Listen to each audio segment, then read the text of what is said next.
Notre Père éternel, toi qui as tout créé, Dieu tout-puissant, c'est par ton Saint-Esprit que Jésus fut conçu, Christ notre Sauveur. Oui, je crois. Bien, bonjour à tous et bonjour à toutes. Heureux de vous accueillir ce matin pour notre nouveau culte. Soyez les bienvenus, vous qui êtes ici à Pontoise, vous qui êtes également connectés sur Zoom, soyez les bienvenus. Vous tous aussi qui allez voir ce culte sur YouTube, soyez les bienvenus. Ça fait plaisir de vivre ce culte ensemble. En tout cas, on est de plus en plus nombreux ici à Pontoise, ça fait plaisir. D'ailleurs, il y a quelques jours, même Sarah a dû bloquer l'inscription parce qu'on avait atteint le niveau maximum. Donc, on ne peut pas être plus de 35 personnes. Donc, c'est pour ça que profitons-en d'être le maximum ici. D'ailleurs, pour information, dans 2 semaines, eh bien, nous serons dans notre culte en plein air, dans le jardin de la maison de l'église. Donc, dans 2 semaines, il faut toujours s'inscrire, mais on pourra être tous ensemble. Donc, pensez déjà à réserver votre place pour dans 2 semaines. Voilà, aujourd'hui, c'est aussi un dimanche de jeûne et de prière. Donc, je vous invite déjà à vous mettre en condition. Donc, à l'issue du culte, pour tous ceux qui le peuvent, on va rester connectés sur Zoom. En tout cas, à 12h30, vous pourrez vous reconnecter. Et puis ensuite, on pourra aussi venir sur place ou rester sur place ici pour vivre ce temps d'intercession à l'issue du culte. Merci Seigneur. Mais écoutez, sans plus tarder, je vais laisser la place à Carole qui va introduire ce culte dans la prière. Bonjour à tous. Père éternel, je te remercie pour cette belle journée. Merci mon Dieu pour nos vies. Merci pour la place que tu as dans nos vies. Nous sommes là, réunis, Seigneur, pour t'adorer, te louer, élever ton saint nom, dire combien tu es bon. Nous sommes venus t'apporter notre louange, notre adoration, car toi seul es digne. Tu es l'agneau sacrifié pour nos péchés. Et nous sommes venus te dire merci, simplement, en chantant, en élevant nos mains vers toi. Seigneur, prends toute la place, toute la place. Nous t'apportons nos cœurs, Seigneur. Quelles que soient les circonstances, quel que soit l'état de votre cœur ce matin, peu importe, venez tel que vous êtes, apportez votre louange, apportez votre adoration. Merci Seigneur. Parce qu'il est digne, parce qu'il est souverain, parce qu'il a tout créé, parce qu'il a sacrifié son Fils pour que nous puissions être réconciliés avec lui. Il a tout fait, il a tout accompli. Nous célébrons un Dieu beau, victorieux, conquérant, puissant, redoutable. À lui la louange, à lui la gloire, à lui l'honneur, à lui la puissance. Et sachez que la création chante aujourd'hui. Tous les jours chante la gloire de Dieu. Sachez que les anges chantent aussi la gloire de Dieu. Et nous sommes ici aussi pour chanter la gloire de Dieu. Tous réunis, unis d'un même esprit. Nous t'adorons, Seigneur. À toi toute la gloire. Prends toute la place qui t'est due. Sachez que vous êtes libre de le louer à tout moment. N'attendez pas une pause musicale. Si votre cœur est débordant, laissez-le déborder. Venez tout entier, avec vos larmes, avec votre handicap, avec votre fatigue, avec vos fardeaux. Venez tout entier.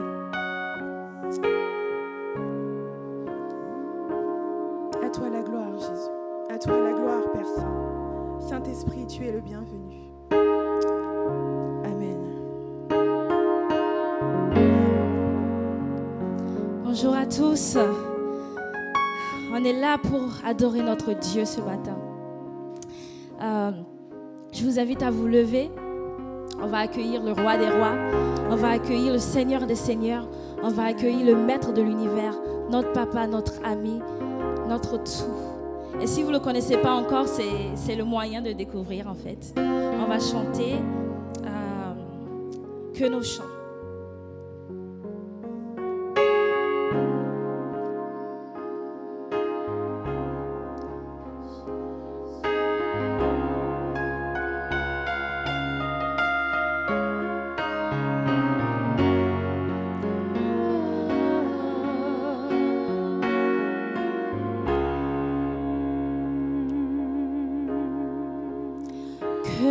nos chants soient comme un signe, nos louanges, un accueil. Nous sommes là pour toi. Nous sommes là pour toi. Que ton souffle vienne des cieux, nous remplir de ta vie. Nous sommes là pour toi. Nous sommes là pour toi. Que nos chants soient un signe. Que nos chants soient comme un signe, nos louanges, un accueil. Nous sommes là pour toi. Nous sommes là pour toi. Que ton souffle vienne, que ton souffle vienne des cieux, nous remplir de ta vie. Nous sommes là pour toi. Nous sommes là pour toi. Pour toi. Nos cœurs sont ouverts au tien. Nous ne te cachons rien. Nous avons soif de toi. Car tu es le Dieu saint. Tout autre Dieu est vain. Oh, que ton feu descende. Que nos cris soient comme un hymne. Que ton nom retentisse. Nous sommes là pour toi. Nous sommes là pour toi. Avec force, dis un seul mot et les morts revivront. Nous sommes là pour toi. Nous sommes là pour toi. Nos cœurs sont ouverts au tien. Nous ne te cachons rien. Nous avons soif de toi. Car tu es le Dieu saint, tout autre Dieu est vain. Oh, que ton feu descende. Oh, que ton feu descende. Oh, que ton feu descende. Oh, que ton feu descende. Seigneur, nous t'accueillons. Seigneur, nous t'accueillons. Ô roi et Dieu d'amour, tu es le bienvenu. Seigneur, nous t'accueillons. Seigneur, nous t'accueillons. Ô roi et Dieu d'amour, tu es le bienvenu. Que notre cœur t'adore, notre cœur t'adore. Et toute âme s'éveille. Ô roi et Dieu d'amour, tu es le bienvenu. Que notre cœur t'adore, que notre cœur t'adore. Et toute âme s'éveille. Ô roi et Dieu d'amour, tu es le bienvenu. Que nos chants soient comme un signe, nos louanges, un accueil. Nous sommes là pour toi. Nous sommes là pour toi. Que ton souffle vienne des cieux, nous remplir de ta vie. Nous sommes là pour toi. Nous sommes là pour toi. Nous sommes là. Nous sommes là pour toi. Pour toi, Seigneur. Nous sommes là pour toi.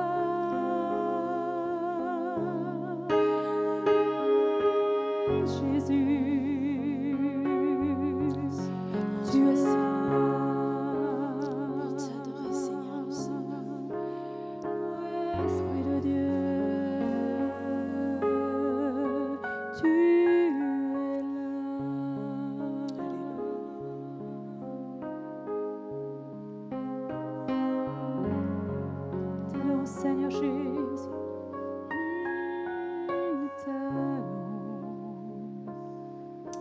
toi, Seigneur Jésus. Alléluia, merci Seigneur.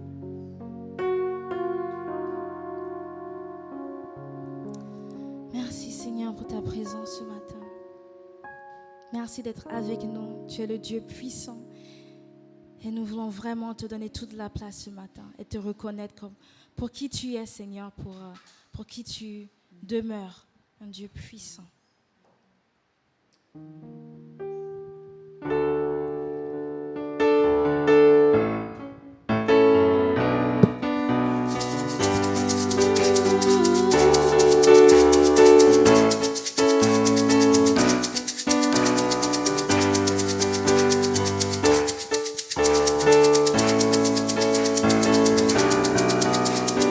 Puissant.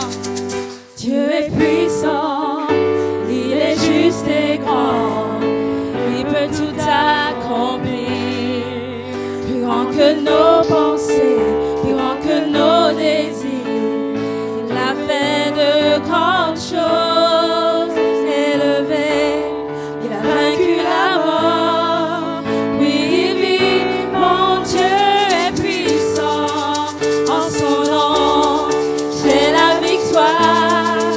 Le Seigneur, mon Dieu est puissant.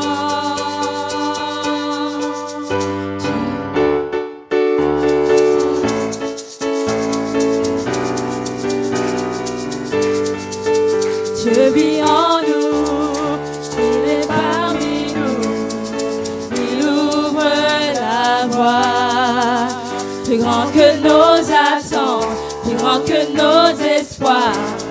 Il a fait de grandes choses, élevé, élevé. Il a vaincu la mort. Il a vaincu la mort. Oui, il vit. Mon Dieu est puissant. Il est redoutable. En son nom, j'ai la victoire. En son nom, j'ai la victoire. Le Seigneur, en son nom, nous sommes un peuple victorieux. Puissant. Où est le peuple Élevé, victorieux? élevé. Il est où le peuple victorieux? Oui, il vit. Mon Dieu est puissant.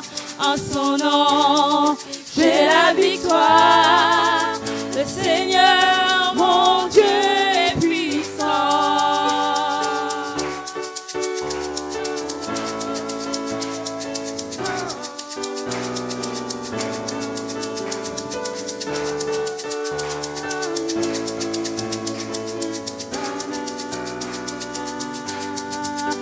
Dieu est ici, sa grâce nous conduit, il ne s'éloigne jamais.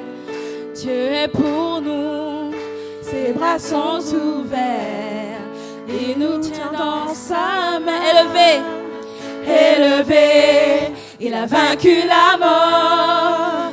Oui, il vit, mon Dieu est puissant, en son nom. J'ai la victoire, le Seigneur, mon Dieu est puissant.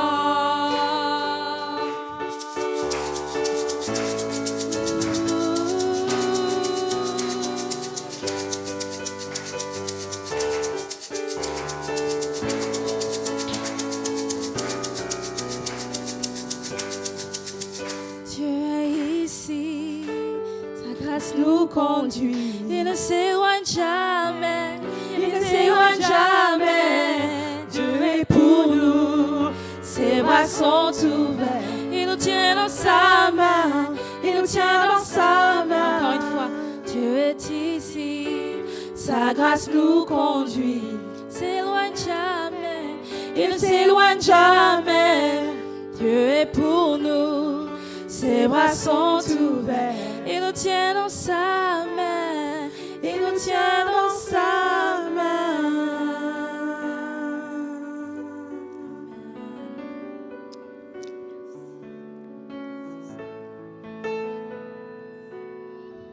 Merci mon Dieu parce que tu es vivant aujourd'hui et pour l'éternité. Vraiment ce matin, je suis tellement heureux de te connaître, tellement heureux d'être là dans ce lieu, avec ceux qui confessent ton nom et aussi avec ceux qui sont en recherche. Merci mon Dieu parce que tu es grand et puissant. À toi toute gloire. Amen. Je prends plaisir à dire que tu es victorieux, que tu es puissant, que tu es redoutable. Et quand les choses sont difficiles, je suis ravie de savoir que je peux me cacher derrière toi. ravie de savoir que tu es un puissant, un bouclier robuste. Même si je chancelle, Seigneur, toi tu ne changes pas. Tu es stable, tu es un roc, tu es un pilier. Merci, Seigneur. Merci d'être ce Dieu majestueux, d'être ce Dieu victorieux, si puissant. C'est tellement bon de savoir que tu es présent, quel que soit l'état de notre cœur. Bien des fois, je me sens vraiment indigne, imparfaite, mais tu m'acceptes quand même. Quelle joie de venir tout simplement devant toi. Sans apparat, sans rien. Juste mon cœur. Juste mon cœur. Et c'est tout ce que tu désires, Seigneur. Nos cœurs ce matin. C'est vrai, Jésus. Nos cœurs d'adorateurs, Seigneur. Tu cries pour nos cœurs d'adorateurs. Toi qui es le Dieu d'amour. Tu es le Dieu d'amour. Alors sois élevé ce matin. Je veux vraiment me joindre à la création ce matin. Me joindre aux anges. Pour te dire que tu es merveilleux, que tu es majestueux. Pour dire gloire, honneur et puissance au roi des rois. Gloire, honneur et puissance au roi des rois. Je me joins aux anges ce matin et je crie avec eux ce matin parce qu'ils disent d'une voix forte gloire, honneur, puissance au roi des rois. Pas un seul à la bouche fermée. Tous chantent ta gloire et ta puissance. Tu es majestueux et tu es sur ton trône de gloire. Alors ma voix ce matin elle est comme elle est, avec des failles. Mon corps il est comme il est, avec des imperfections. Mais mon cœur est tout à toi. Oh, Seigneur, mon cœur est tout à toi, comme il est, avec ses imperfections. Que nos cœurs se répandent devant le Seigneur. Se répand comme une rivière. Se répand. C'est pas quelque chose de difficile. Quand on se libère devant le Seigneur, ça coule.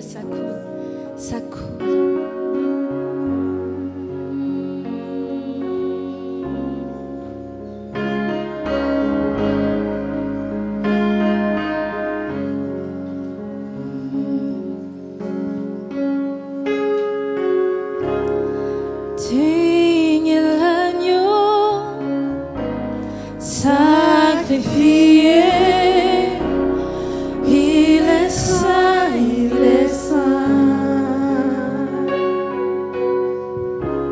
Un chant nouveau à celui qui siège sur le trône de grâce. Chante-le encore, digne l'agneau.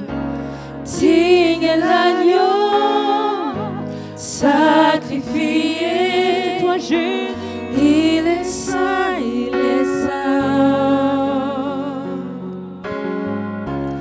Un chant nouveau à celui qui siège sur le trône de grâce. Saint, oui, saint, trois fois saint, est le Seigneur tout-puissant, qui est et qui revient. Je chante avec la création, louange au roi des rois. Oui, tu es tout pour moi, et je veux t'adorer.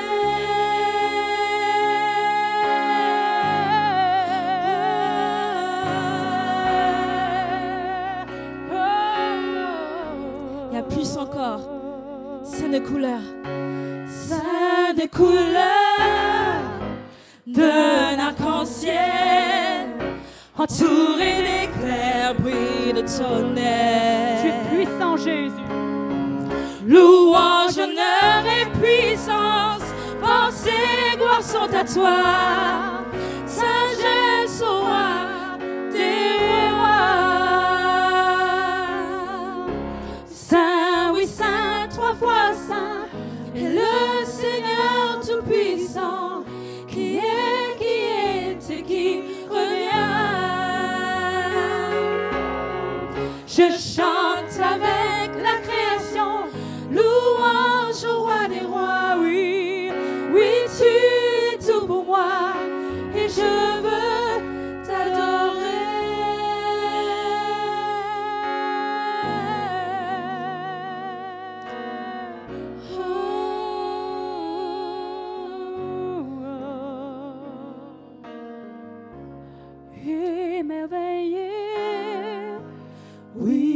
bercer au seul écho de ton nom.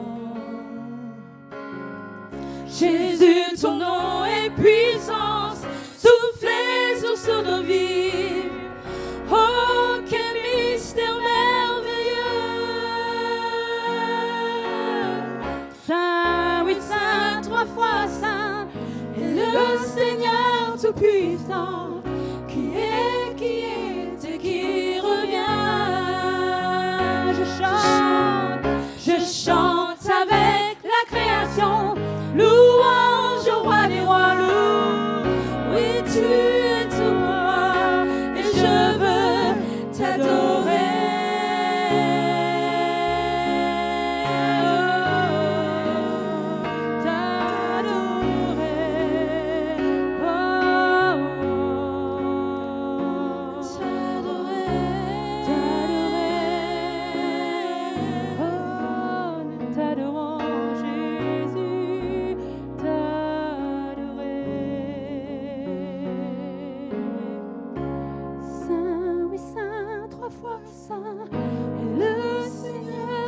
Puissant, qui est et qui tu reviens, Jésus, nous t'attendons, Seigneur. Je chante avec la création, louange au roi des rois. Oui, tu es tout pour moi, et je veux t'adorer.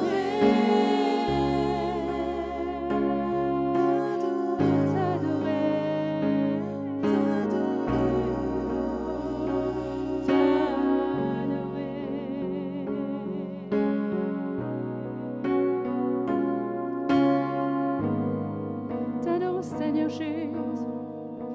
Merci Seigneur, gloire à toi. Merci Seigneur. Tout à l'heure, quelqu'un a dit tu nous devances. Tu étais là avant nous, Seigneur. Tu es partout dans notre vie avant nous. Tu sais tout d'avance, Seigneur Jésus. Tu connais les projets, tu connais où on va aller, Seigneur. Les détours qu'on prend aussi, Seigneur.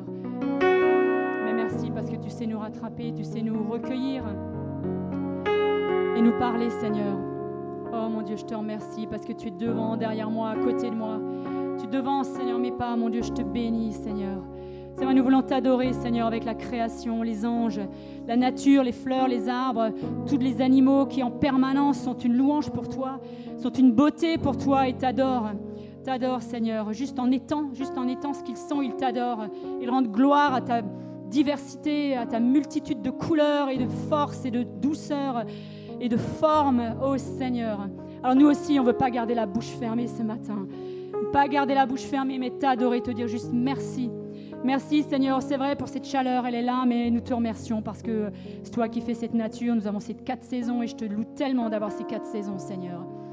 Et Seigneur, merci de bénir aussi tous ces peuples qui ont cette chaleur en permanence toute l'année, Seigneur. Et pitié aussi, Seigneur.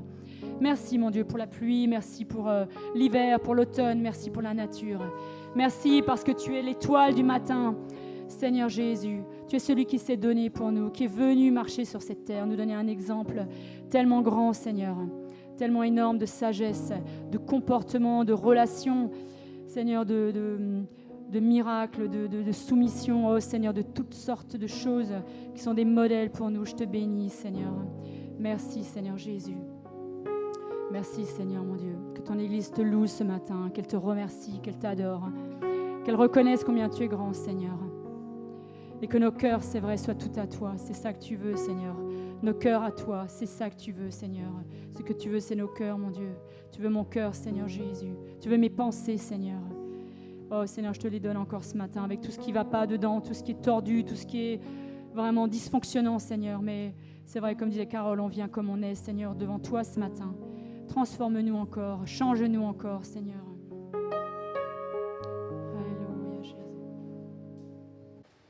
Exaltez avec moi l'Éternel. Célébrons tous son nom. J'ai cherché l'Éternel et il m'a répondu. Il m'a délivré de toutes mes frayeurs. Quand on tourne vers lui les regards, on est rayonnant de joie et le visage ne se couvre pas de honte. Quand un malheureux crie, l'Éternel entend et il le sauve de toutes ses détresses. L'ange de l'Éternel campe autour de ceux qui le craignent et il les arrache au danger. Sentez et voyez combien l'Éternel est bon. Heureux l'homme qui cherche en lui son refuge. Craignez l'Éternel, vous ses saints, car rien ne manque à ceux qui le craignent. Les lionceaux éprouvent la disette et la faim, mais ceux qui cherchent l'Éternel ne sont privés d'aucun bien. Venez mes fils, écoutez-moi, et je vous enseignerai la crainte de l'Éternel. Quel est l'homme qui aime la vie, qui désire la prolonger pour jouir du bonheur? Préserve ta langue du mal et tes lèvres des paroles trompeuses. Éloigne-toi du mal et fais le bien. Recherche et poursuis la paix. Les yeux de l'Éternel sont sur les justes, et ses oreilles sont attentives à leurs cris. L'Éternel tourne sa face contre les méchants pour retrancher de la terre leurs souvenirs. Quand les justes crient, l'Éternel entend et il les délivre de toute leur détresse. L'Éternel est près de ceux qui ont le cœur brisé et il sauve ceux qui ont l'esprit dans l'abattement. Le malheur atteint souvent le juste, mais l'Éternel l'en délivre toujours. Il garde tous ses os, aucun d'eux n'est brisé. Le malheur tue le méchant et les ennemis du juste sont châtiés. L'Éternel délivre l'âme de ses serviteurs et tous ceux qui l'ont pour refuge échappent au châtiment. Psaume 34. Si je m'observe, Seigneur, je ne mérite pas ta grâce, Seigneur. Mais parce que tu as donné ton Fils à la croix, parce que Jésus est l'avocat auprès du Père pour moi, parce que mon âme t'exalte, Seigneur, parce que mon âme t'adore, parce que chaque jour, Seigneur, je m'examine et je te demande pardon si j'ai failli, si j'ai fauté, si j'ai eu une colère quelconque, Seigneur, je te demande pardon, Seigneur. Car, Seigneur, je ne cherche pas le mal, Seigneur, mais je cherche à faire le bien, Seigneur, mon Dieu, mon roi. Seigneur, tu connais tout de nous, Seigneur, tu vois, Seigneur, toute cette violence, toute cette misère autour de moi, Seigneur, tout ce qui m'atteint, Seigneur, tout ce qui me fait souffrir, Seigneur, mon Dieu. Mais néanmoins, Seigneur, je sais que tu es victorieux, Seigneur. C'est vrai que toute la nature, Seigneur, te chante, te loue, Seigneur. Tout ce qui est autour de nous fait montrer que tu es vivant, Seigneur, mon Dieu. Je t'aime très fort, Seigneur, mon Dieu. Je te loue, je te bénis, je te rends grâce, Seigneur. Jamais je ne voudrais t'abandonner, car tu es mon rocher, Père éternel. Louange et gloire à toi, Seigneur, mon Dieu. Honneur au Père, au Fils et au Saint-Esprit. Merci pour tout ce que tu fais, ce que tu feras encore, Seigneur. J'ai confiance en toi, Seigneur, mon Dieu. Louange et gloire à toi, Seigneur. Amen. Amen. C'est vrai qu'on prend souvent des temps pour prier Dieu, pour lui parler. Et je voulais juste qu'on se rappelle quelque chose qui est important, c'est aussi de l'écouter. Et ces silences sont voulus par Dieu, en fait. C'est des silences qui nous permettent de nous recueillir. C'est des silences qui nous permettent d'écouter ce qu'il a à nous dire et aussi de recevoir sa paix. Ne vous sentez pas gênés, il est présent. Et même dans des jours murmures, il peut vous parler aussi. Père très saint, Dieu de gloire, je voudrais élever ma voix pour élever ton nom. Père, je voudrais vraiment prendre conscience que voilà, c'est toi qui as tout accompli à la croix. Quelle que soit mon attitude, quel que soit ce que je fais ou ne fais pas, Seigneur, c'est par ta grâce que je suis justifié. C'est par ton sacrifice, Seigneur Jésus, que je me présente devant le Père libre, lavé de tout péché. Alors pour ça, Seigneur Jésus, je voudrais te remercier. Élever ma voix vraiment pour te rendre toute la gloire, parce que c'est toi l'agneau digne de louange, l'agneau immolé, l'agneau sans tache, qui fait qu'aujourd'hui, nous, pécheurs que nous étions, Seigneur, nous pouvons vraiment nous présenter propres et exempts de tout reproche. Bien sûr, cela ne nous donne pas la liberté de faire des choses contraires à la loi qui est dans notre cœur, Seigneur, pas la loi des hommes, la loi de Moïse, Seigneur, mais vraiment la loi que tu as mis dans nos cœurs. Par le Saint-Esprit, nous savons que, voilà, quand nous avons fauté, quand nous marchons droit ou pas. Et alors, merci pour ce ressenti. Merci pour cette vie que tu as mis en nous, Seigneur Dieu. En étant en nous, nous pouvons agir vraiment pleinement selon ta volonté. Et pour ça, vraiment, je voudrais prendre conscience ce matin que, voilà, c'est plus moi qui vis, mais c'est Christ qui vit en moi. Alors, sois glorifié, sois béni. Continue à prendre place dans nos vies, continue à prendre place dans nos cultes, nos rassemblements, nos moments de partage, Seigneur. Nous voulons que ce soit pour toi et surtout fait par toi. Alors, sois glorifié, sois béni, dans le beau nom de Jésus-Christ. Amen. Notre Dieu, notre Père, je te bénis. Je te bénis en ce jour merveilleux. Je te bénis parce que tu es le Dieu Tout-Puissant, le Créateur de toutes choses. Merci parce que tu as établi toutes choses. Ce moment, tu l'as voulu, Dieu Tout-Puissant. Le rassemblement dans l'Église, tu l'as voulu, Dieu Tout-Puissant. Nous qui sommes restés à travers Zoom, tu l'as voulu aussi, parce que tu es le maître de toutes circonstances. Merci, mon Dieu, mon roi, parce que tu es le Dieu Tout-Puissant. Tu es notre Père et tu nous aimes tels que nous sommes.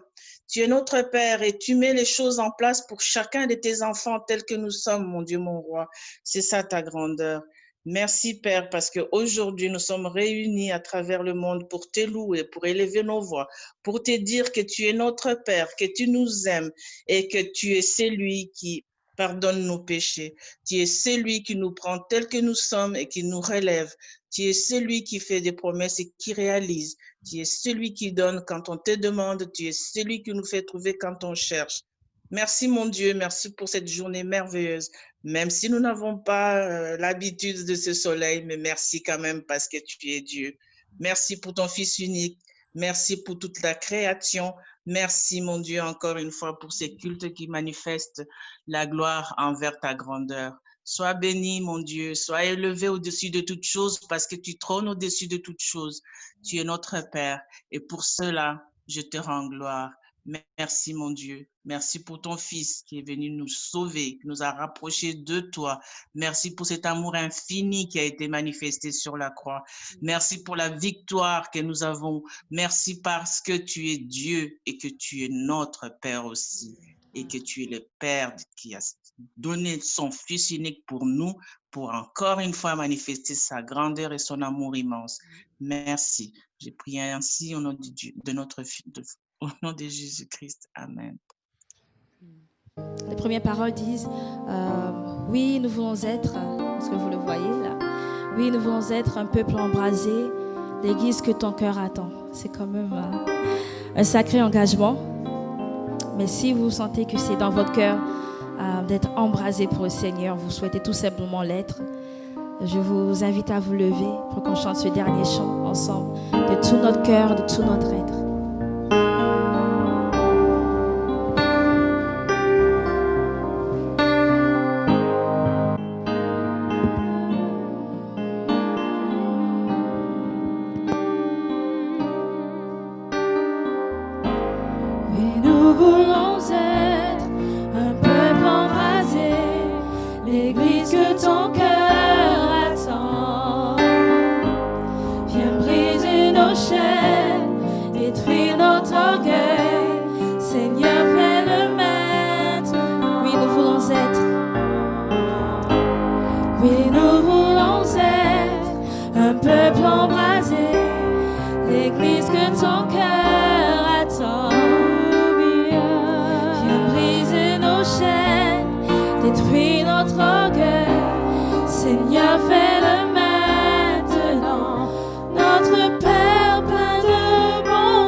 Ténèbres,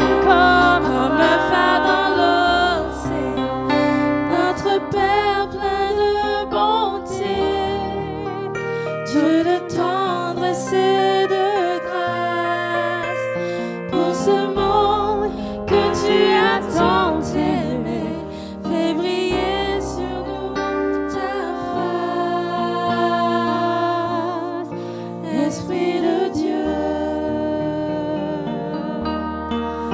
Esprit du Dieu vivant, souffle du nord, souffle du nord, souffle du sud, souffle de l'est, souffle de l'ouest, Esprit de Dieu, Esprit de Dieu, Esprit du Dieu vivant, souffle les quatre vents, descends sur nous. Que ton règne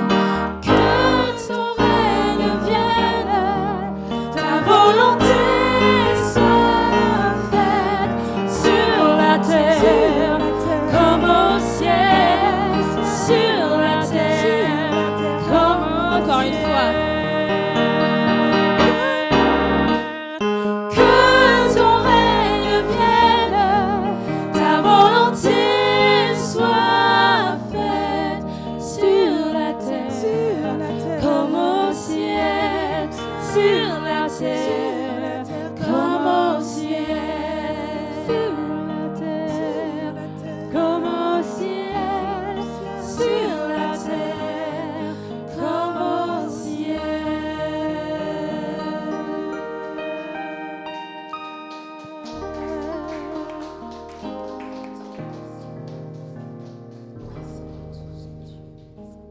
Merci Seigneur pour ce temps béni d'adoration, de louange. C'est vraiment une joie. Merci à vous tous aussi qui avez prié à voix haute. C'est une bénédiction pour nous. Vous nous permettez pour les lectures aussi, pour les partages. Ça nourrit notre adoration. Donc c'est vraiment merveilleux pour nous de partager tout cela avec vous. Bienvenue aussi à ceux qui nous ont rejoints entre-temps sur Zoom ou ceux qui vont suivre ce culte sur YouTube. L'été, c'est toujours un temps de déplacement, de mouvement. Le moment où on peut visiter des églises, où on peut aller voir d'autres églises aussi et visiter celles-ci. Donc bienvenue à chacun d'entre vous, à vous qui nous rendez visite, soyez les bienvenus, à vous tous, que le Seigneur vous bénisse, même si nous sommes cachés derrière nos masques. Vous savez, des fois quand on est entouré de gens avec des masques, j'ai l'impression qu'on va se faire opérer. Donc il y a une drôle de sensation derrière, on finit par s'habituer, mais des fois il y a comme un flash, on se dit, il y a quand même quelque chose qui n'est pas habituel, qui n'est pas normal, et j'ai envie de dire entre guillemets, c'est le mot. De toute façon, vous savez, ce virus, il est venu, il va repartir à peu près comme il est venu. Donc même si on va s'habituer, on va devoir vivre avec. Amen. Amen. On prie pour ça, n'est-ce pas? Pour nous et pour le monde entier. Je sais que tous les chrétiens à travers le monde le font. Alors, ce matin, je vais continuer et terminer ma série de prédications qui s'appelle « Ma grâce te suffit ». Alors, j'ai vraiment eu à cœur de façon tellement profonde et intense cette thématique. Je sais que c'est ce que Dieu voulait nous dire pendant ces 4 dimanches et aussi dire à tous ceux qui vont suivre cette prédication sur YouTube et autres. Et n'hésitez pas aussi d'ailleurs à partager sur vos réseaux sociaux les liens des cultes, des prédications pour que vous puissiez bénir aussi ceux qui vous entourent à travers ce message tellement profond, tellement fort. Et je ne dis pas du tout ça, c'est parce que c'est moi qui prêche, ça n'a rien à voir. Je dis juste parce que cette réalité de la grâce de Dieu est tellement fondamentale, est tellement grande que nous devons prendre du temps pour comprendre de quoi il s'agit et pour nous laisser remplir de cette bénédiction de la grâce de Dieu. Et le titre exactement, c'est « Ma grâce te suffit ». Et ça, c'est tiré d'une conversation que l'apôtre Paul a eue avec Dieu lorsqu'il priait parce qu'il souffrait terriblement dans son corps. Alors l'apôtre Paul a pudiquement appelé cela une écharde dans sa chair. Donc je dis pudiquement parce qu'on ne sait pas exactement ce qu'il avait, mais en tout cas ça le faisait beaucoup souffrir. Certains pensent qu'il avait un handicap, d'autres pensent qu'il avait une blessure. En tout cas, il vivait quelque chose physiquement qui le faisait beaucoup souffrir, et au point qu'il intercédait, il suppliait Dieu de le délivrer de cette souffrance. Et la réponse de Jésus, en fait, à sa prière, c'est simplement « Ma grâce te suffit, car ma puissance s'accomplit dans la faiblesse ». Et quand Jésus était en train de lui dire cela, il n'était pas en train de lui dire « Non », il n'était pas simplement en train de lui dire « Je ne te guérirai pas, faut vivre avec ». Non, pas du tout. Il était en train de lui dire que ma grâce est tellement grande, est tellement profonde, est tellement suffisante qu'elle est supérieure à toutes sortes de bénédictions, à toutes sortes de guérisons, à toutes sortes de bienfaits que je pourrais te donner. Ma grâce est supérieure à tout ça. Et c'est la raison pour laquelle on a besoin vraiment de s'approprier, de comprendre et de vivre pleinement la grâce de Dieu.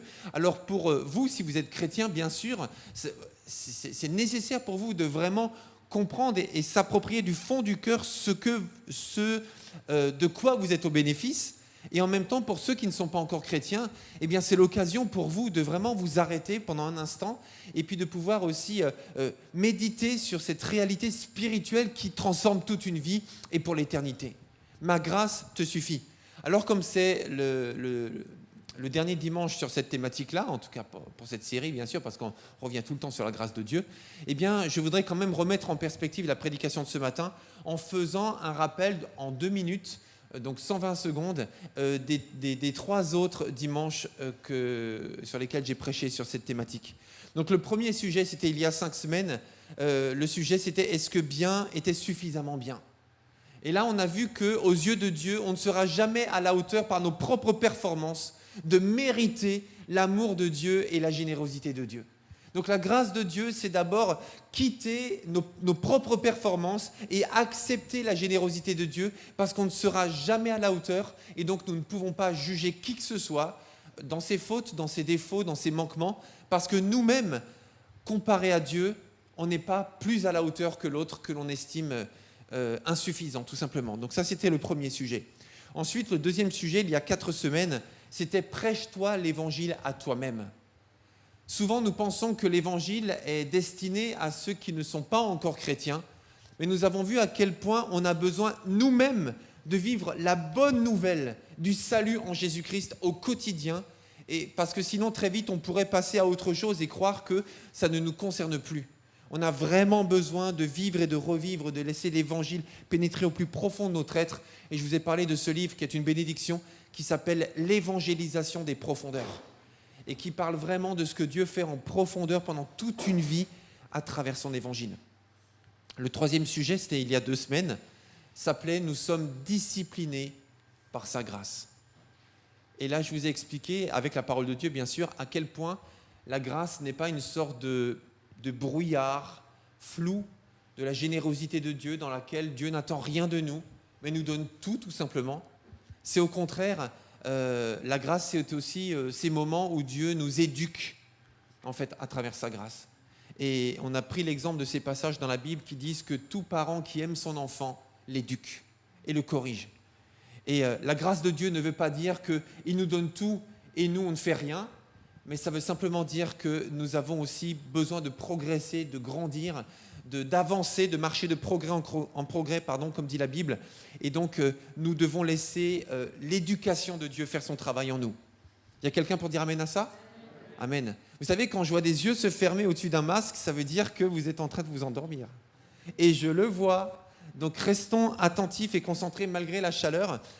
Non, j'allais dire approchez-vous devant, mais non, puisqu'on est placé pour le confinement. Donc, en tout cas, restez concentrés. Ce matin, je ne vais pas être long, mais j'aimerais vraiment, si c'est possible, capter votre attention pour que l'on puisse ensemble clôturer correctement cette série qui est tellement pleine de vie. Alors, aujourd'hui, le sujet, c'est le moment de l'engagement pour Dieu. Alors, je sais que je m'adresse à des gens qui sont déjà chrétiens, pour beaucoup, déjà baptisés, et tu te dis, oui, mais moi, je me suis déjà engagé pour Dieu. Et d'autres qui ne sont pas encore chrétiens, peut-être présents dans cette salle, ou peut-être sur Internet, eh bien, vous vous dites, moi, je ne suis pas encore engagé, mais je ne suis pas encore prêt. Alors, qui que vous soyez, ce message est pour vous. C'est le moment de l'engagement pour Dieu. 2024, qu'est-ce qui va se passer en 2024 à Paris, les amis ? Les JO ? Il n'y a que Annie qui est au courant de ça, ou bien vous n'habitez pas dans la région ? Les Jeux Olympiques. Comment ? 2024, on ne sait jamais. Mais il faut quand même faire des projets, n'est-ce pas ? Il faut faire des projets. Moi, j'en ai, vous en avez aussi, c'est sûr. Donc en 2024, on va le dire par la foi, c'est les Jeux Olympiques Paris 2024. Et c'est quand même pas peu de choses, parce qu'en 2024, il va y avoir du monde en région parisienne. Ça va bouger, le sport sera à l'honneur, et nous, on sera là, chaud derrière nos équipes de France, et on va pouvoir dire, j'espère, on va gagner. on va gagner, parce qu'il faut qu'on gagne. N'est-ce pas? On veut des médailles, les médailles d'or et les médailles d'or. Rappelez-vous, il y a 2 semaines, je disais que si on veut rêver du nul, ça n'a pas d'intérêt. Il faut rêver grand, donc on vise l'or, on ne vise pas moins que l'or, et si on a moins que l'or, on prend quand même. Mais ce n'est pas ça qu'on vise. Nous, on vise l'or, tout simplement. Donc nous y serons, ce sera un moment exceptionnel, la fête du sport de haut niveau. Et c'est sûr, mes amis, que pour arriver au top niveau, déjà de la sélection, et en plus des médailles d'or pour les Jeux Olympiques de 2024, c'est sûr qu'il faut que les athlètes s'entraînent dur. Vous le savez comme moi, pour les JO, c'est les meilleurs des meilleurs. Ce n'est pas tout simplement des amateurs qui font du sport une fois par semaine ou une fois par mois. Je ne dis pas que c'est mal, hein. Je ne critique pas du tout la démarche. Hein. Mais pour être aux JO, c'est les meilleurs des meilleurs. Et croyez-moi que le plus mauvais, le plus mal sélectionné dans une course ou dans n'importe quel sport des JO, c'est déjà le meilleur de nous tous réunis. Vous voyez ce que je veux dire? C'est comme au Tour de France, vous savez, le dernier, celui qui arrive quasiment quand les caravanes ont tout emballé, eh bien le dernier du Tour de France, il est encore meilleur que le plus grand des amateurs qui pourrait être parmi nous. Parce que tout simplement, pour y participer, il faut déjà être au top. Amen. Donc c'est sûr que ceux qui se préparent pour les JO dans 4 ans, eh bien, ils font beaucoup de sacrifices, ils s'entraînent beaucoup. Ça devient leur objectif numéro 1, non seulement de participer, mais de gagner aux Jeux Olympiques. Et c'est justement en pensant à cet investissement personnel, absolu même, que Paul dit à Timothée, dans 1 Timothée 4, verset 8, vous avez le texte ici, prenez quand même vos Bibles pour plus tard, ou vos applications bibliques. 1 Timothée 4, verset 8, l'apôtre Paul, coach de Timothée, lui dit « L'exercice physique a son utilité, certes, mais celle-ci est limitée. L'attachement à Dieu, lui, est utile à tout, puisqu'il possède la promesse de la vie pour le présent et pour l'avenir. » Il y a quelqu'un pour dire amen à ça? Il possède la promesse de la vie pour le présent et pour l'avenir. Alors je sais, il y a certaines traductions qui disent « L'exercice physique est utile à peu de choses ». Combien de fois j'ai entendu ce verset être dit par ceux qui ne veulent pas faire de sport? L'exercice physique est utile à peu de choses, mon frère. Tu sais pourquoi courir, pourquoi faire du vélo, pourquoi marcher, pourquoi, je ne sais pas, nager, pourquoi pourquoi grimper, pourquoi l'exercice physique est utile à peu de choses. Alors je tiens à dire à tous ceux qui ont déjà utilisé ça comme un prétexte pour ne pas bouger, que d'abord, premièrement, c'est mal comprendre le verset et c'est ignorer totalement le contexte de ce verset. Alors, j'ouvre une parenthèse, c'est l'été, c'est l'heure du barbecue, des glaces, des frites, des churros, etc. Donc, il n'y a pas de problème, c'est le temps du repos, on se fait plaisir. Par contre, mollo quand même sur les plaisirs. Et on en profite aussi pour faire des activités physiques, n'est-ce pas? Dans ce contexte, l'apôtre Paul est en train d'expliquer à Timothée, dans une culture grecque et romaine, dans laquelle il y avait un culte du corps. Dans ces deux cultures, grecques et romaines du temps de l'apôtre Paul, des Jeux Olympiques justement, eh bien le corps était divinisé. Ça veut dire, même je ne sais pas si vous le savez, mais au début des Jeux Olympiques, les athlètes couraient nus.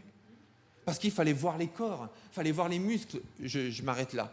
Il fallait tout voir en fait, tout simplement. Parce que c'était le culte du corps, il fallait voir le corps. Les gens admiraient le corps, on avait divinisé le corps. Et dans ce contexte du culte du corps, eh bien l'apôtre Paul dit « L'exercice physique a son utilité, ou est utile à peu de choses, comparé à l'exercice spirituel. » C'est ce qu'il est en train de dire. « Est utile à peu de choses, comparé à l'exercice spirituel. » Mais ça ne veut pas dire qu'il est inutile. Et n'oublions pas que nous étions dans une culture de mouvement. Les gens marchaient beaucoup, les gens faisaient forcément de l'activité physique sans faire de sport, de l'activité physique pour se déplacer, pour travailler. Donc les gens étaient sans arrêt en mouvement, contrairement à nous d'ailleurs qui sommes beaucoup sédentarisés. Donc dans ce contexte-là, l'apôtre Paul dit l'exercice physique a son utilité certes, mais celle-ci est limitée. Par contre, l'attachement à Dieu, lui, est utile à tout.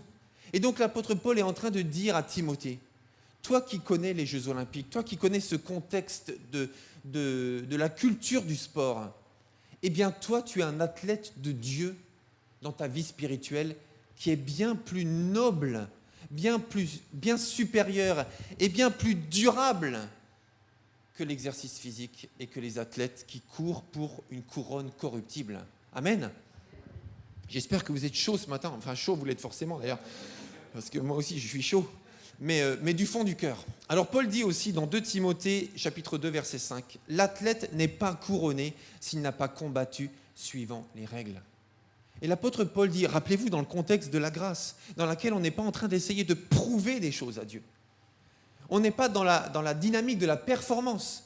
On est dans l'acceptation que Dieu nous aime parce qu'il nous a créés, parce que nous sommes ses créatures. Quand je dis nous, c'est tout être humain, pas seulement ceux qui sont chrétiens. Mais Dieu a créé l'être humain, tout être humain à son image. Et il l'aime passionnément, il l'aime profondément. Et il est venu nous sauver parce qu'on ne pouvait pas se sauver nous-mêmes. Donc on n'est pas en train d'essayer de faire preuve de notre bonté, de notre dignité d'être aimé. On est aimé et on n'est pas capable de se sauver. Donc nous sommes dans un contexte de grâce, d'acceptation de Dieu. Mais dans ce contexte-là, eh bien maintenant le Seigneur veut nous emmener de l'avant. Il veut nous emmener vers le progrès. Il veut nous mettre dans une dynamique d'avancement. Et c'est pour ça que Paul lui dit, l'athlète n'est pas couronné s'il n'a pas combattu suivant les règles. Et on va lire ensemble maintenant, prenez vos Bibles ou vos applications bibliques, dans 1 Corinthiens chapitre 9, versets 24 à 27. 1 Corinthiens chapitre 9, versets 24 à 27. Voilà, et pendant que vous cherchez, eh bien, on va prendre le temps de se poser. 1 Corinthiens chapitre 9, versets 24 à 27.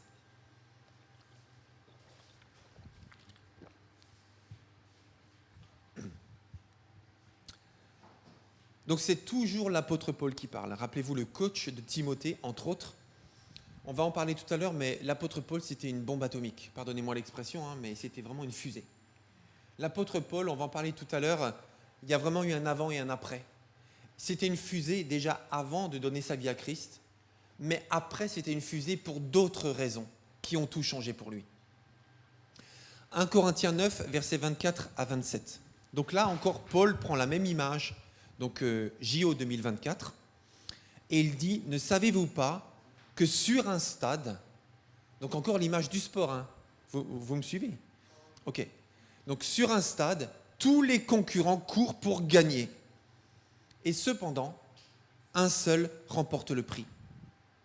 Courez comme lui de manière à gagner. Amen. Les amis, est-ce que ce n'est pas exactement ce qu'on a vu il y a 2 semaines? Rêvons grand. Visons la victoire, visons le meilleur tout simplement, et pas le minimum, pas le passable, pas le médiocre, pas le bas de gamme, mais visons le meilleur. Courez comme lui de manière à gagner.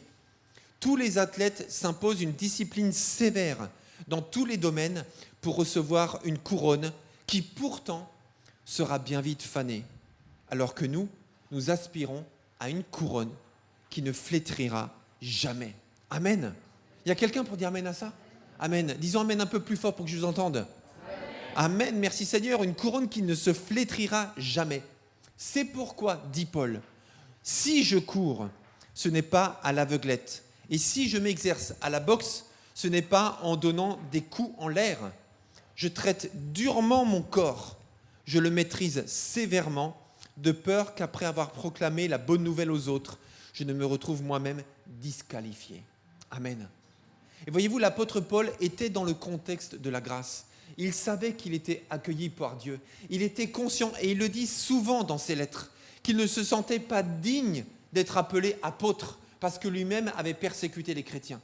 Donc il savait, lui-même, il dit de lui-même qu'il est le plus grand des pécheurs. Pour ceux qui connaissent la Bible, vous voyez de quoi je parle. Il est le plus grand des pécheurs. Ça veut dire qu'il savait très bien que ce n'était pas par ses performances qu'il pouvait attirer l'attention de Dieu ou mériter quoi que ce soit de la part de Dieu. Donc ce n'est pas une question de performance dont il parle, mais maintenant qu'il est engagé sur une nouvelle voie, un chemin de vie, un chemin éternel, un chemin noble, eh bien maintenant il ne veut pas en rater une seule miette. Alors il dit, si maintenant je cours, eh bien j'y vais à fond et je traite durement mon corps afin de ne pas moi-même être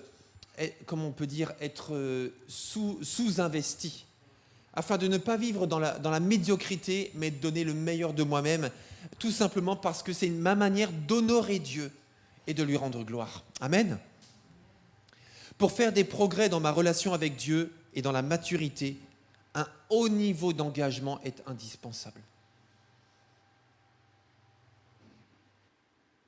Pour faire des progrès, je répète, dans ma relation avec Dieu et dans la maturité, un haut niveau d'engagement est indispensable. Alors si nous voyons peu de progrès, je dis bien si, je ne dis pas que c'est le cas, mais je dis si nous voyons peu de progrès dans nos vies, c'est probablement parce que nous avons, pour la plupart d'entre nous, peut-être perdu de vue la nécessité de ce haut niveau d'engagement. Alors engage-toi pour Dieu. Amen. Engage-toi pour Dieu. Amen. On fera mieux la prochaine fois. Mes amis, c'est tellement génial de s'engager dans une relation avec une personne, Dieu. Parce que quand on parle de la vie chrétienne, on ne parle pas de s'engager dans une religion. On ne parle pas de s'engager dans une cause. Qui a envie de s'enfermer dans une religion? Qui a envie de se battre pour une cause qui va s'arrêter à sa mort? Beaucoup de gens ont envie de cela, mais moi personnellement, je n'ai pas envie. Et je sais que d'autres parmi nous ce matin et d'autres aussi sur Internet n'ont pas envie de ça. Ce n'est pas suffisant. On veut rêver encore plus grand. Qui a envie de s'enfermer dans une religion? Et c'est justement ce qui est merveilleux, c'est que la vie chrétienne, ce n'est pas ça. Ce n'est pas s'enfermer dans une religion. C'est pour ça que la vie chrétienne n'est pas triste. C'est pour ça que la vie chrétienne n'est pas austère. C'est pour ça que la vie chrétienne n'est pas une prison. Parce que la vie chrétienne, c'est s'engager dans une relation avec une personne qui nous aime, mais tellement fort qu'il l'a prouvé en donnant sa vie pour nous. Et ce genre de vie, on la veut. Amen. Ce genre de vie, on l'aime. Ce genre de vie, on l'embrasse. Ce genre de vie, on a envie de se consacrer, on a envie de s'investir, on a envie d'investir nos familles, on a envie de transmettre à nos enfants, pour ceux qui ont des enfants, on a envie de transmettre à ceux qui nous entourent, parce que cette vie, elle est merveilleuse. L'apôtre Paul a connu la différence entre s'engager corps et âme dans une religion et entre s'engager dans une relation avec Dieu. Dans sa religion, l'apôtre Paul était fanatique. Il était le plus sévère des sévères des sévères. Et il le dit une fois dans son témoignage. Parce qu'il y a des gens qui le critiquaient en disant « Oui, mais toi qui es-tu, tu es un hérétique, tu es devenu fou. » Alors il dit « Oula, attention, je refuse qu'on me traite de fou. Parce que moi j'ai été éduqué au pied de Gamaliel, qui était reconnu comme un érudit parmi les pharisiens et les scribes. Il était connu de tout le monde comme un maître sérieux et rigoureux, et ses disciples étaient des gens sérieux et rigoureux. Alors il dit, j'étais le plus sévère des sévères, éduqué par le plus érudit des érudits. Donc je suis quelqu'un de construit, je suis quelqu'un d'intelligent qui connaît parfaitement la parole de Dieu. Et pourtant, j'étais dans l'erreur. Parce que je la connaissais dans ma tête, mais dans mon cœur, j'étais loin de lui. Au point que, pour ceux qui se rappellent ou qui connaissent, lorsque l'apôtre Paul se déplaçait, il croyait faire plaisir à Dieu en assassinant les chrétiens. Vous vous rendez compte ? Il croyait honorer Dieu, faire plaisir à Dieu en offrant des chrétiens, en livrant des chrétiens à la mort ou en les mettant en prison et en les torturant. Il pensait faire plaisir à Dieu. Il connaissait la parole de Dieu, mais il torturait les chrétiens et il les faisait assassiner et emprisonner. Et c'est sur le chemin de Damas, lorsqu'il allait, la Bible dit qu'il était plein de haine et qu'il respirait la menace comme un prédateur. Eh bien, c'est sur ce chemin de Damas que Jésus-Christ l'a terrassé, l'a aveuglé pour se révéler à lui et lui montrer qu'il était bien dans une religion, mais il n'était pas dans une relation. Et dans cette religion, il faisait du mal à Dieu et aux enfants de Dieu, parce qu'il était aveuglé par un système qui l'enfermait. Dans sa religion, il était fanatique, mais dans sa relation avec Dieu, il était amoureux. Et on le sait bien, que par amour, on est prêt à tout.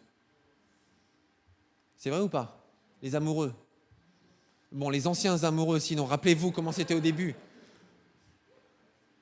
On est prêt à tout par amour, on compte pas, on mesure pas. C'est pas grave. En fait, rien n'est grave quand on est avec celle qu'on aime ou celui qu'on aime par amour. Eh bien, Paul était fanatique dans sa religion, mais dans sa relation avec Dieu, il était amoureux.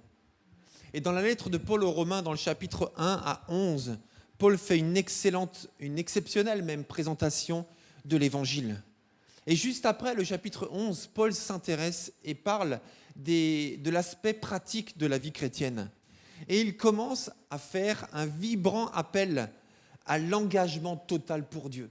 Donc après avoir présenté l'Évangile d'une façon exceptionnelle, il commence le chapitre 12 en appelant à la consécration et à l'engagement total. Alors je vous affiche les 2 premiers versets de Romains 12. Je vous invite donc, frères et sœurs, évidemment, à cause de cette immense bonté de Dieu qu'il a présentée pendant 11 chapitres juste avant, à lui offrir votre corps comme un sacrifice vivant, saint et qui plaise à Dieu. Ce sera là, de votre part, un culte spirituel. Ne vous laissez pas modeler par le monde actuel, mais laissez-vous transformer par le renouvellement de votre pensée pour pouvoir discerner la volonté de Dieu. Ce qui est bon, ce qui lui plaît et ce qui est parfait. Et ceux qui sont d'accord disent Amen. Alors en étudiant de près cet appel à l'engagement, nous pouvons percevoir une différence évidente entre l'implication d'un athlète olympique et ce que Paul demande. L'athlète olympique, aussi consacré est-il, ou soit-il plutôt, et rigoureux soit-il, et discipliné soit-il, eh bien l'athlète olympique travaille pour lui-même et pour son équipe, éventuellement pour son pays. Mais sa performance, sa démarche, ses sacrifices sont orientés de façon terrestre. Et par contre, l'engagement que demande l'apôtre Paul est orienté vers Dieu. Et je voudrais aussi ouvrir une parenthèse par rapport, je crois que c'est, Carole, c'est ce que tu disais tout à l'heure dans ta prière, dans ta louange, quand tu nous invitais à adorer Dieu tout à l'heure et à louer Dieu. Tu disais quelque chose dont je suis 100% d'accord et que je dis régulièrement. En fait, quoi que tu penses, quoi que tu ressentes, adore ton Dieu et loue ton Dieu. Et dernièrement, j'enseignais sur la louange et sur l'adoration. Et j'expliquais que dans la parole de Dieu, on voit clairement que la louange et l'adoration, nous pouvons le faire quoi qu'on vive, quoi qu'on ressente, quel que soit l'état dans lequel on est, parce que la louange n'est pas tournée vers nous, mais tournée vers Dieu. Ça veut dire que quand je loue Dieu, en fait, j'admire Dieu. Je déclare qui Dieu est et pas qui je suis. Donc, je peux déclarer qui Dieu est n'importe quand, quoi que je vive, parce que Dieu ne change pas. Et Dieu est toujours Dieu et il est toujours parfait et il est toujours merveilleux, quoi que je vive. Amen. Et là, c'est la même chose pour l'engagement pour Dieu. L'engagement dont Paul parle n'est pas centré sur toi, n'est pas centré sur moi, mais il est centré sur Dieu lui-même. Beaucoup de gens qui ont une culture chrétienne de tradition familiale, vous savez, on transmet l'éducation chrétienne à ses enfants, qui transmettent à leurs enfants, etc. C'est très très bien, c'est le rôle de chaque parent d'ailleurs, ont souvent des valeurs chrétiennes. En fait, ceux qui vivent dans une tradition ou dans une culture chrétienne, eh bien, ont des valeurs chrétiennes. Mais ça ne veut pas dire qu'elles sont engagées envers Dieu. Elles ont des valeurs chrétiennes, ce qui est très très bien, évidemment, mais ça ne veut pas dire qu'elles sont engagées envers Dieu. Et d'ailleurs, Paul revient avec la même idée dans Romains chapitre 6, verset 13. Romains 6, verset 13. Et là, Paul dit, « Ne mettez pas vos membres à la disposition du péché comme des armes au service du mal, mais puisque vous étiez morts et que vous êtes maintenant vivants, offrez-vous vous-même à Dieu et mettez vos membres à sa disposition comme des armes au service du bien. Offrez-vous vous-même à Dieu. » Ça veut dire que c'est un acte volontaire. Jésus ne vient pas me kidnapper pour me mettre à son service. Il ne vient pas me violenter pour me mettre à son service.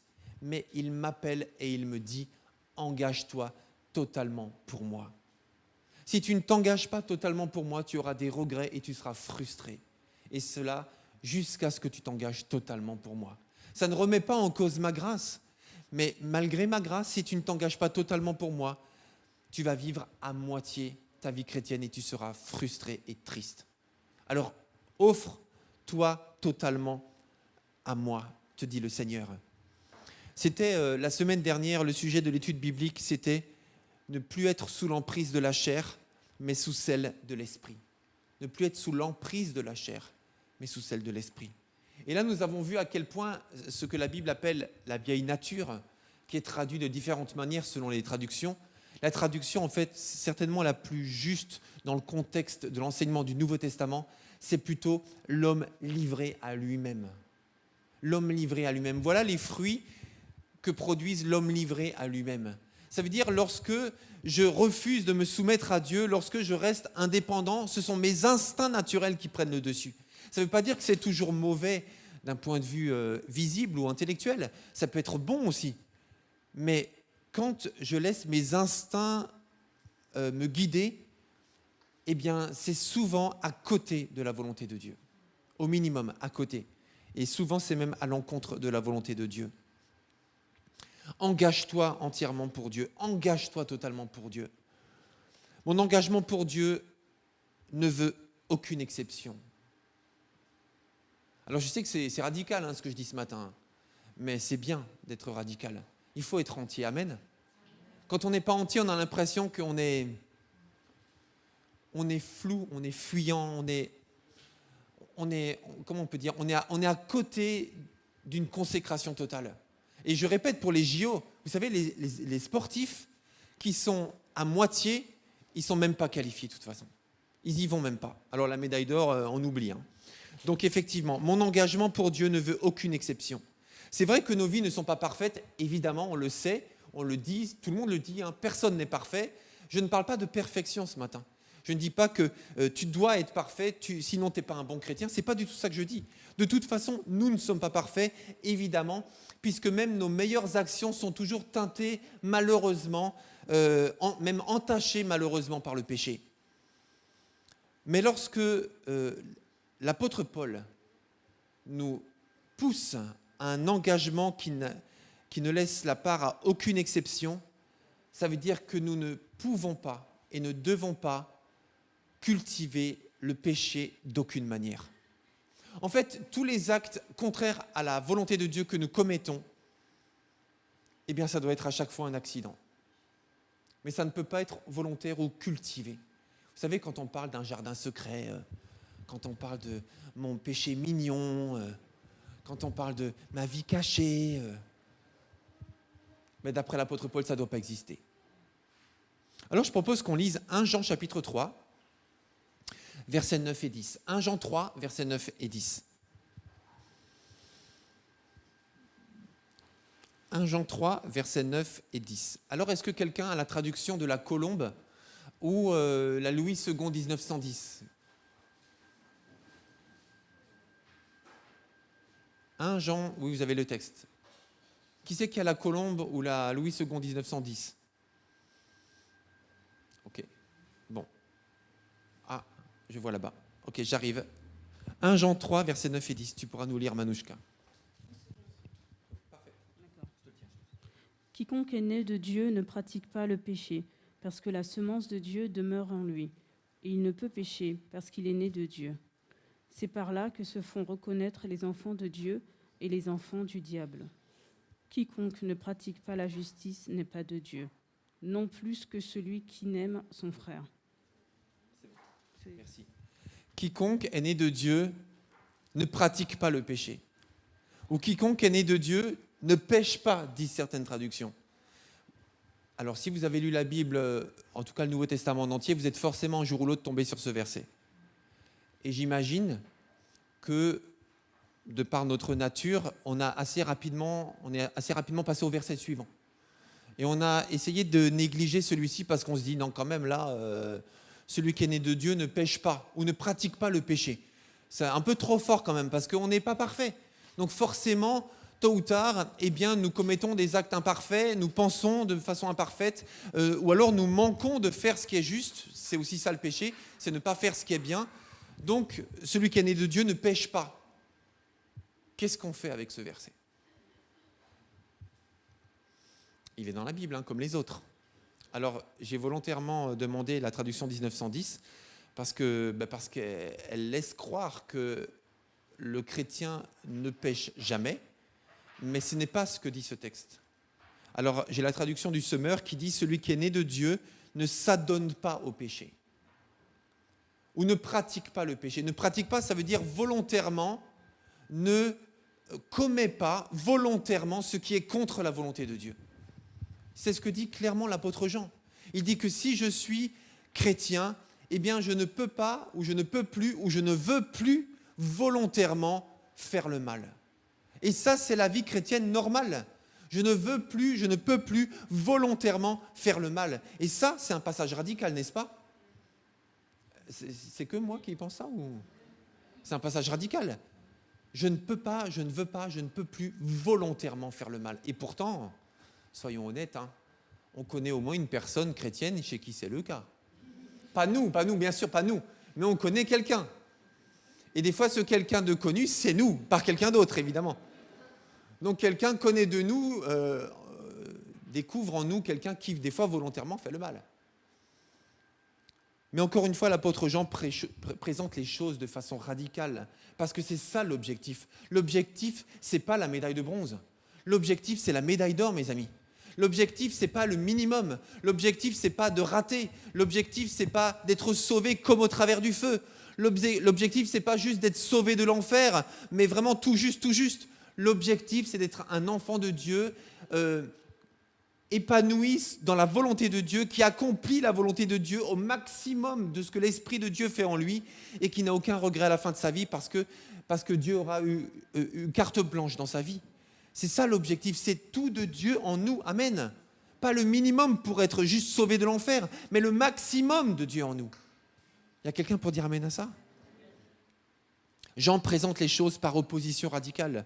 Dans le chapitre, il oppose lumière et ténèbres. Il oppose mensonge et vérité. Il oppose Christ et antichrist. Et là, il oppose péché et sans péché. Alors, pour y parvenir à cette vie sans exception, où je refuse le péché, eh bien, j'ai besoin de 4 choses. J'en ai parlé il y a 2 semaines, mais je le remets. J'ai besoin de 4 choses. Premièrement, j'ai besoin de la parole de Dieu. Comment je vais marcher dans la vérité si je ne connais pas la vérité? Mes amis, dans notre culture, dans nos propres pensées, en nous-mêmes, eh bien, il y a tant de demi-vérités et de mensonges, de fausseté. Comment est-ce que je vais marcher dans la vérité si je ne me nourris pas de la vérité? Et c'est pour ça qu'on doit vraiment être conscient que quand on se prive ou quand on ne lit pas régulièrement la Bible, et quand je dis régulièrement la Bible, ce n'est pas juste un verset le matin avant de partir au travail, mais je parle d'un chapitre, 2 chapitres, 3 chapitres, 4 chapitres, de prendre du temps, de se nourrir, de s'immerger dans la parole de Dieu. Si je me prive d'une connaissance de qualité de la parole de Dieu, eh bien je me prive de la vérité et je ne pourrai pas marcher dans la vérité. Donc ça va bien au-delà de simplement une discipline chrétienne. C'est une question de vérité et de mensonge. Amen. Donc premièrement, j'ai besoin d'ancrer ma vie dans la parole de Dieu, donc dans la vérité. Deuxièmement, j'ai besoin de la puissance de l'Esprit. Parce que par mes propres forces, je ne peux pas vivre la vie chrétienne. Ce n'est pas difficile, c'est impossible. C'est pour ça que Jésus a dit, avant d'aller faire des nations des disciples, il a dit à ses disciples, restez à Jérusalem jusqu'à ce que vous soyez revêtus de la puissance d'en haut. Parce que la vie chrétienne n'est pas possible sans l'aide de l'Esprit de Dieu. Troisièmement, pour vivre cette vie d'excellence, j'ai besoin de la force de la famille chrétienne. Je répète ce que j'ai dit il y a 2 semaines. Tant de fois dans la Bible, il est parlé des uns des autres. Aimez-vous les uns les autres, soutenez-vous les uns les autres, encouragez-vous les uns les autres, priez les uns pour les autres, aimez-vous les uns les autres, etc., etc. Tant de fois. Parce que sans les autres, on ne peut pas. Et quand on se prive de la communauté chrétienne, encore une fois, je sais qu'on est dans une culture indépendante où voilà, on pioche, on picore comme on veut. C'est la culture qui fait ça. Ok, je comprends. Il y a aussi des avantages d'avoir des forfaits sans engagement, illimités, etc. Il y a des avantages à ne pas avoir d'engagement. Mais dans la marche chrétienne, il y a tellement d'inconvénients. Et c'est juste impossible. La force de la famille chrétienne. Et quatrièmement, aussi la discipline. Et c'est ce que Paul dit et c'est ce qu'on a vu ce matin. Alors on va lire le psaume 119 et le verset 106. Psaume 119 et verset 106, dans 4 minutes j'ai terminé. Psaume 119, verset 106, c'est ce que me dit toujours mon dentiste quand il me fait le plus mal. J'espère que je vous fais pas mal quand même ce matin. Ah, merci Catherine, je t'aime Catherine. Et vous tous aussi, bien sûr. Psaume 119, verset 106.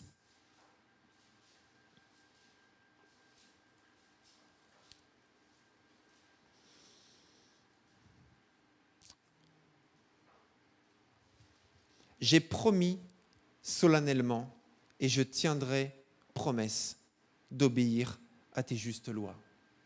J'ai promis solennellement et je tiendrai promesse d'obéir à tes justes lois. Il y a un auteur de livres, un auteur puritain. Alors puritain, ce n'est pas péjoratif dans la littérature chrétienne. Puritain, ça veut dire quelqu'un qui veut une vie radicale, consacrée et qui est prêt à faire tous les sacrifices pour que sa vie soit pure, tout simplement. Un puritain, c'est quelqu'un qui veut tout mettre en œuvre pour marcher dans la pureté. Et l'auteur puritain Stephen Charnock, commente ainsi le verset que nous venons de lire dans le psaume 119. Renouvelons régulièrement, donc lui il traduit comme ça en fait, et il commente comme ça. Renouvelons régulièrement nos saintes résolutions. Un soldat qui n'est pas sûr de vouloir combattre peut être facilement vaincu. Quelqu'un qui hésite, le mental d'un sportif est fondamental. Si il est sûr de ne pas y arriver, il n'y arrivera pas. Il doit sans arrêt se convaincre et être persuadé qu'il est prêt à réussir. Donc, rappelez-vous, alors ça a été écrit au XVIIe siècle quand même. Un soldat qui n'est pas sûr de vouloir combattre peut être facilement vaincu. La faiblesse de notre volonté, la force de nos tentations et le zèle de nos ennemis spirituels exigent de fermes résolutions. Amen. Exigent de fermes résolutions. Alors pour que je ne tolère aucune exception dans mon engagement pour Dieu, il faut que mon engagement soit spécifique. Spécifique. Et j'y reviens en conclusion maintenant j'y reviens en conclusion puisque je conclus mon message par ceci. Il faut que mon engagement soit spécifique. Je disais tout à l'heure, engage-toi totalement pour Dieu. Pour que ce soit possible, il faut que ton engagement soit précis. Sur quoi tu t'engages? Sur quoi je m'engage? Alors c'est le moment de prendre des engagements spécifiques dans les domaines où nous sommes particulièrement vulnérables et les plus enclins à tomber dans des voies que Dieu désapprouve parce qu'elles nous nuisent et nuisent aux autres. Et c'est ma conclusion, je termine avec 2 exemples très courts de personnes qui se sont engagées spécifiquement pour tenir ferme. Le premier exemple, c'est Job. Vous connaissez peut-être Job, d'autres le découvrent peut-être. Eh bien, Job a dit, à un moment donné dans sa vie, en fait, « J'avais conclu un pacte avec mes yeux. Il ne devait jamais porter un regard chargé de désir sur une jeune fille. J'ai fait un pacte avec mes yeux. J'ai fait une alliance avec mes yeux. Tu ne regarderas pas ça ou tu ne regarderas pas comme ça. Tu refuseras de convoiter une jolie fille, une jeune fille. En plus, quand il dit une jeune fille, d'autres ont une vierge. Ça veut dire qu'il était marié. Et il a refusé toujours de regarder une femme avec convoitise, qu'elle soit jeune ou moins jeune d'ailleurs. Mais il a fait un pacte avec ses yeux, une alliance avec ses yeux. Mes amis, dans le contexte, en 2020, en France, et même en Occident en tout cas, nous devons faire un pacte avec nos yeux. Les images sont omniprésentes, les publicités, Internet, tout est possible sur Internet. Aujourd'hui, la pornographie n'a jamais été autant accessible gratuitement qu'aujourd'hui, à tous les âges. Et c'est terrible, parce qu'aujourd'hui, pour accéder sur un site pornographique gratuitement, alors il faut avoir 18 ans, mais il suffit juste de cliquer que la personne a 18 ans. Vous voyez quand même vous voyez le filtre, vous voyez le garde-fou quand même. Il suffit qu'un enfant de 8 ans clique « j'ai 18 ans » pour qu'il ait accès à tout le reste. Vous vous rendez compte, c'est l'absurdité du système. Alors, grâce à Dieu, aujourd'hui, il y a notre gouvernement qui réfléchit à des systèmes beaucoup plus élaborés pour empêcher des mineurs d'aller consulter ce genre de site. Ce n'est pas encore fait, hein, mais ils sont en train de réfléchir sérieusement parce que la pornographie touche tellement d'enfants, d'adolescents et d'adultes aujourd'hui qui sont accros, qui sont hameçonnés par cette addiction. C'est incroyable. J'ai trouvé un sondage hier qui date de 2018, je crois. Il date de 2018. Alors, comme ça, il n'a pas l'air forcément très alarmant. Ça concerne les 14-24 ans. En fait, je le mettrai sur YouTube, donc vous pourrez le regarder en détail. Mais on voit quand même le nombre de personnes qui y sont allées au moins une fois pour aller consulter des sites pornographiques, ou alors qui y vont régulièrement, 1 à 3 fois par semaine, 1 à 3 fois par mois, plusieurs fois par semaine, etc., ou tous les jours.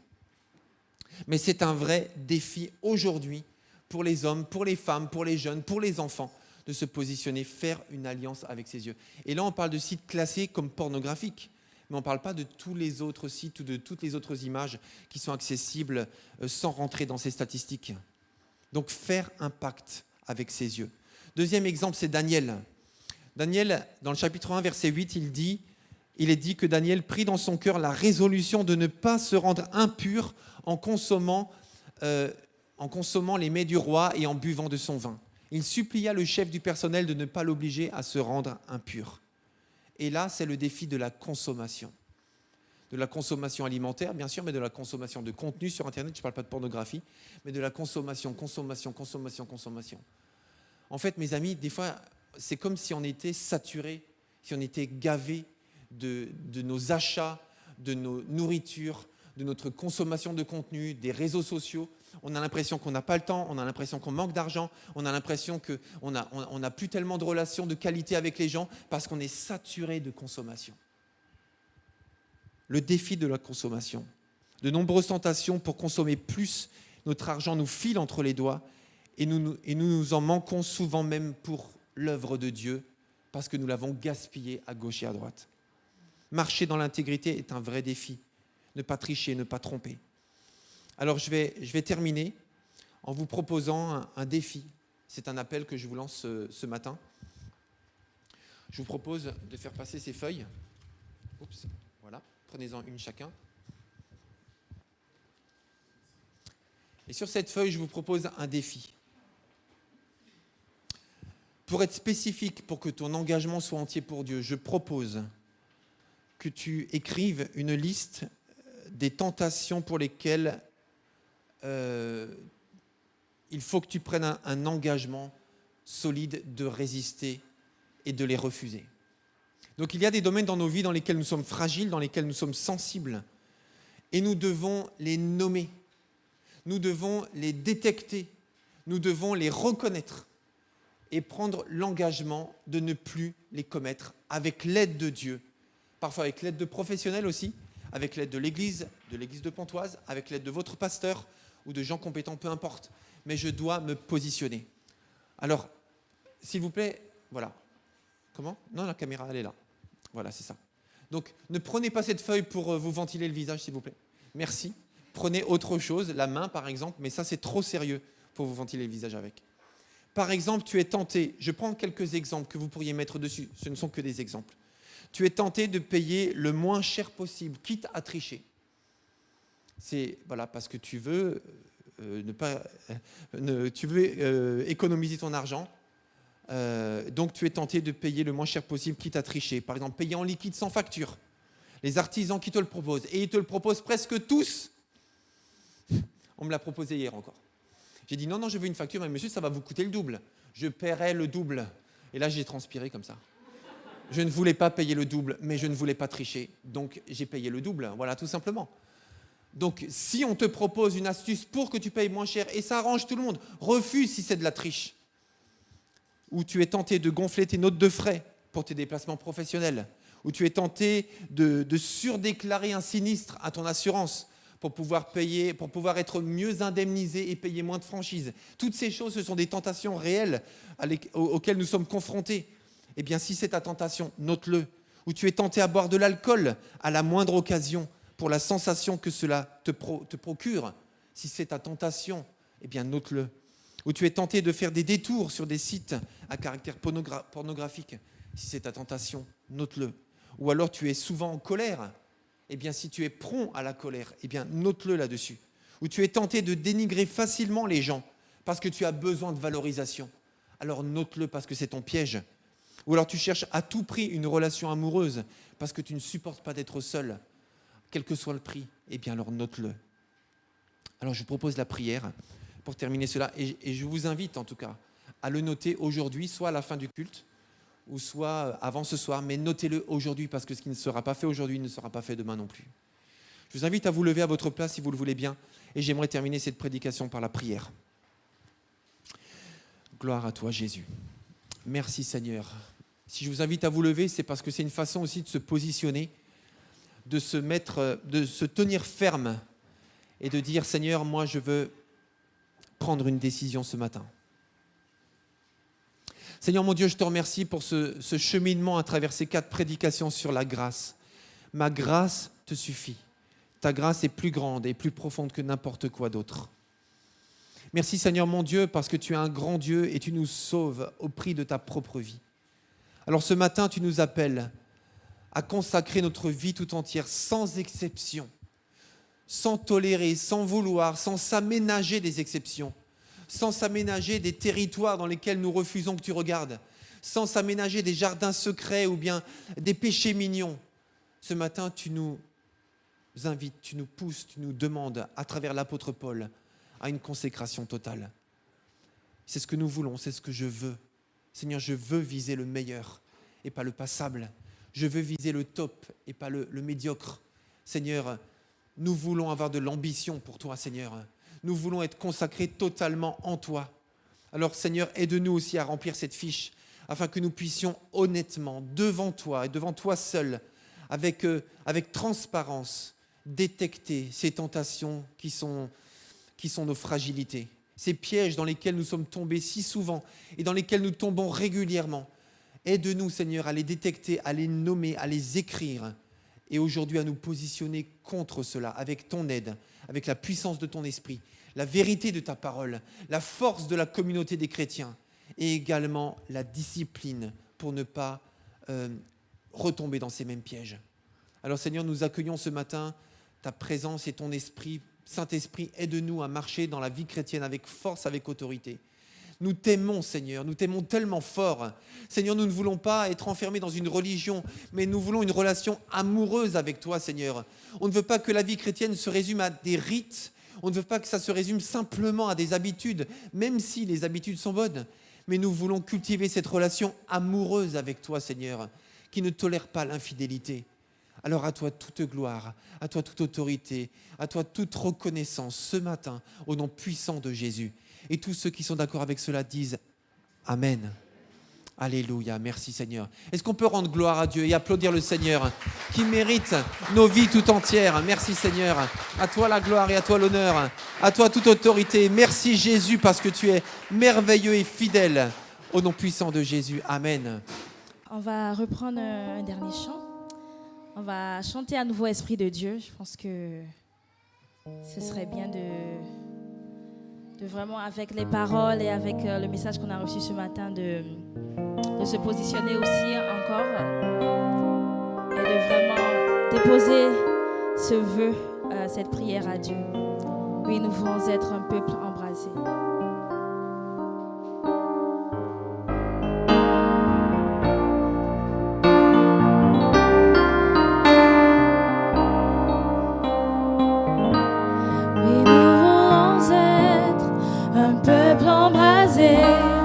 L'église que ton cœur attend,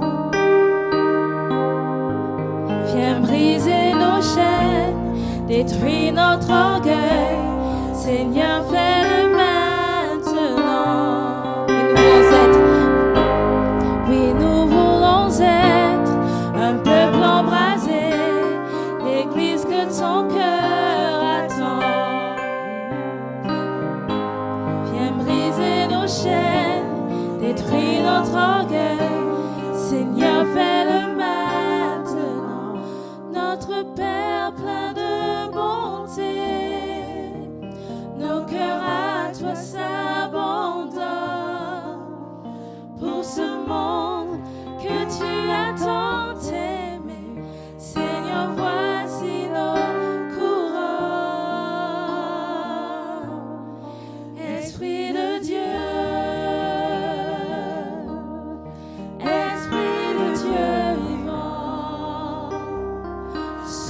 du nord, souffle du sud, souffle de l'est, souffle de l'ouest, Esprit de Dieu, Esprit de Dieu vivant, souffle des quatre vents, descend sur nous. Chante encore une fois, Esprit de Dieu, Esprit de Dieu. Dieu vivant, souffle du nord, souffle du sud, souffle de l'est, souffle de l'ouest, Esprit de Dieu,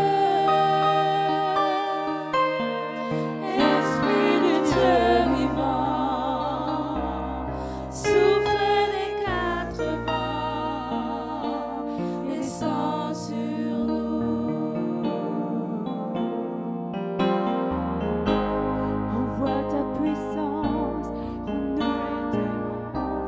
Le royaume qui se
Souffle de l'Est, souffle de l'Ouest, Esprit de Dieu, Esprit du Dieu vivant, souffle des quatre vents, descend sur nous. Que ton règne vienne, ta volonté soit faite sur la terre comme au ciel, sur la terre comme au ciel, sur la terre, sur la terre comme au ciel, sur la terre comme au ciel. Merci Philippe de nous avoir rappelé comment on a besoin de se réengager ou de s'engager, tout simplement, si c'est la première fois, avec Dieu et de totalement nous consacrer. Parce que cette semaine encore, Dieu m'a rappelé que tout ce que nous avons, c'est déjà lui qui nous le donne. On est juste des gestionnaires de l'argent qu'on a, gestionnaires des familles dont nous avons la responsabilité, du travail. Voilà, tout ce que nous avons, c'est Dieu qui nous l'a offert au préalable. Donc, nous devons juste être des bons gestionnaires et nous devons nous engager complètement. De toute façon, on a tout à gagner de le faire. Donc, voilà, nous rappeler qu'on a besoin de ces 4 choses qui sont tellement primordiales. J'aime beaucoup le mot discipline, comme pour ceux qui me connaissent. J'aime les règles, j'aime que ce soit bien fait. Après, voilà, il y a une grosse différence entre la perfection et l'excellence, mais on a besoin de discipline pour que les choses avancent, pour que les choses soient bien faites. Et puis, on sert un Dieu excellent. Donc, voilà, on a tout à gagner à rester dans cette direction. Donc, merci à Dieu de nous rappeler ces choses d'une façon ou d'une autre, parce qu'on en a besoin pour marcher, pour nos relations même avec les uns et les autres. Donc, je voudrais aussi faire un rappel par rapport aux clés de l'Église. Alors, il y a quelques-uns qui ont les clés de l'Église, donc ça c'est bien. On sait, voilà, si on se les passe, voilà, toujours dans les mêmes règles pour ne pas les perdre. La semaine dernière, la maison de l'Église est restée ouverte, donc évitons d'oublier, de fermer, de ranger, pour qu'on puisse ne pas avoir quelques petits ou gros désagréments. Donc vérifiez si vous partez les derniers dans les locaux, ou si vous avez quelque chose à faire dans la semaine, que les locaux sont bien fermés, que la lumière et l'eau aussi soient bien éteintes, pour qu'on puisse profiter de nos locaux dans de bonnes conditions. Et je poursuis encore sur des rappels pour les inscriptions. Donc cette semaine, j'ai dû clôturer les inscriptions sur le Doodle parce que on avait un peu de débordement. Et aujourd'hui, il y a eu des inscriptions et des personnes qui ne se sont pas présentées. Donc d'autres ont été privées de cela. Bon il y a des loupés ou des personnes qui ne pouvaient pas volontairement. Mais essayons de rester bien, disciplinés, ça c'est important, pour qu'on puisse tous profiter des temps de culte, que ce soit dans les locaux ou sur Zoom. Donc voilà, juste un petit rappel. Donc je vais réouvrir le Doodle, vous pourrez de nouveau vous inscrire dès demain ou dès aujourd'hui pour que vous puissiez profiter du culte si vous le souhaitez sur place. Nous avons aussi la possibilité de servir Dieu par nos dîmes et nos offrandes. Donc, c'est toujours possible. Est-ce que tu peux passer le panier, s'il te plaît?